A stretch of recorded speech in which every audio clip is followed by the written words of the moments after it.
जब 13 दिनों में भारत बांग्लादेश को आज़ादी दिला सकता है तो 13 घंटों में वो सब कुछ उससे छीन भी सकता है। साथ ही जिस पाकिस्तान से बांग्लादेश हथियार लेने में लगा था, आज उसी पाकिस्तान के भारत ने $500 मिलियन फंसा दिए हैं। साथ ही एलन मस्क पर भारत ने एक बड़ा एक्शन ले लिया है। आज इन तीनों ही अपडेट्स को इस वीडियो में कवर करेंगे। जैसा कि आप देख पा रहे हैं, जैसे जैसे भारत की ताकत बढ़ने में लगी है, वैसे वैसे दुनिया की बड़ी ताकतें भारत को कमज़ोर करने के लिए रास्ते ढूंढ रही हैं।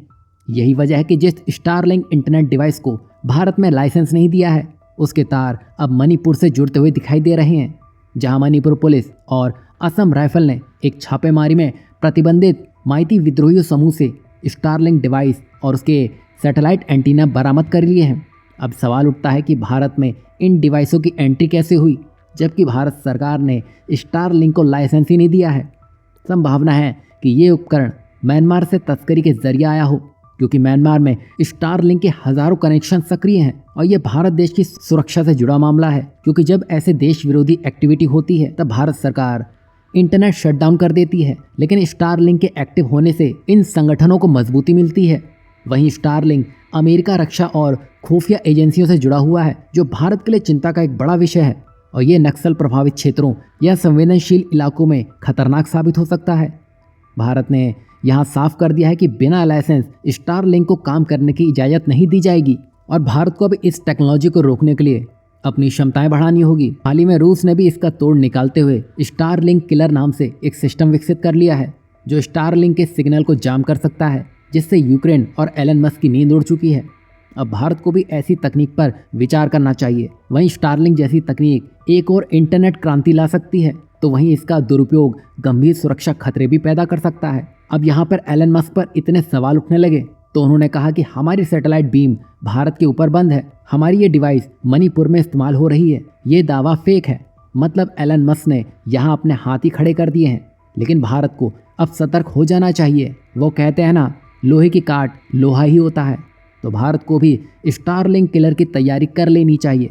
यहाँ आपको क्या लगता है, भारत को स्टारलिंक किलर लाना चाहिए? वहीं नेक्स्ट अपडेट बांग्लादेश से जुड़ी है, जो शायद ये भूल चुका है कि अगर भारत बांग्लादेश को 13 दिनों में आज़ादी दिला सकता है तो भारतीय सेना भी बांग्लादेश को आधा करने में 13 घंटों से भी कम समय लगाएगी।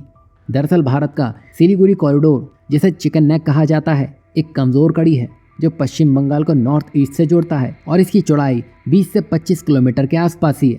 यदि इस कॉरिडोर पर किसी भारी ताकत का खतरा हो या इसे ब्लॉक करने की कोशिश की जा रही हो तो नॉर्थ ईस्ट का बाकी भारत से संपर्क कट सकता है। यही वजह है कि यह भारत की सुरक्षा के लिए एक संवेदनशील क्षेत्र है, जिस पर चीन की हरदम निगाह रहती है। वहीं बांग्लादेश की भी एक ऐसी कमज़ोर कड़ी है जो त्रिपुरा के पास है और यहाँ से अगर बांग्लादेश के चटगांव की दूरी नापें तो ये सिलीगुड़ी कॉरिडोर से थोड़ी ही ज़्यादा होगी।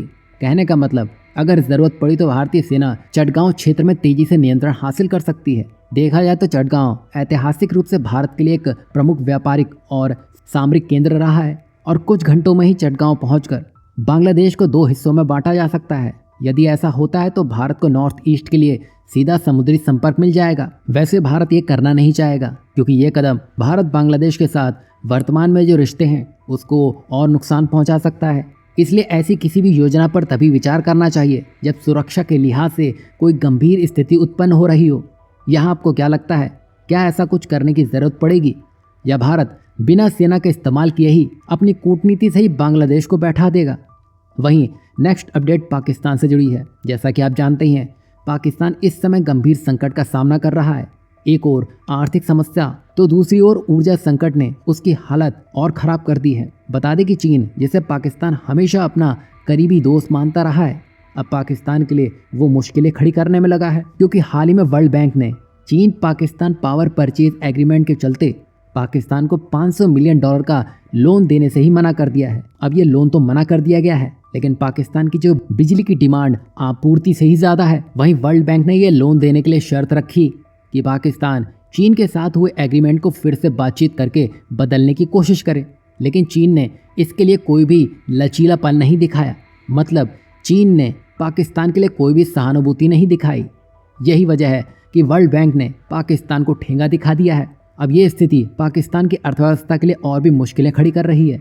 वर्ल्ड बैंक ने पाकिस्तान को चेतावनी भी दी है कि उसे अपने कर्ज और ऊर्जा नीतियों में सुधार करना होगा। जबकि चीन के साथ बढ़ता तनाव और भारत चीन की हालिया बैठक ने पाकिस्तान पर और दबाव डाल दिया है।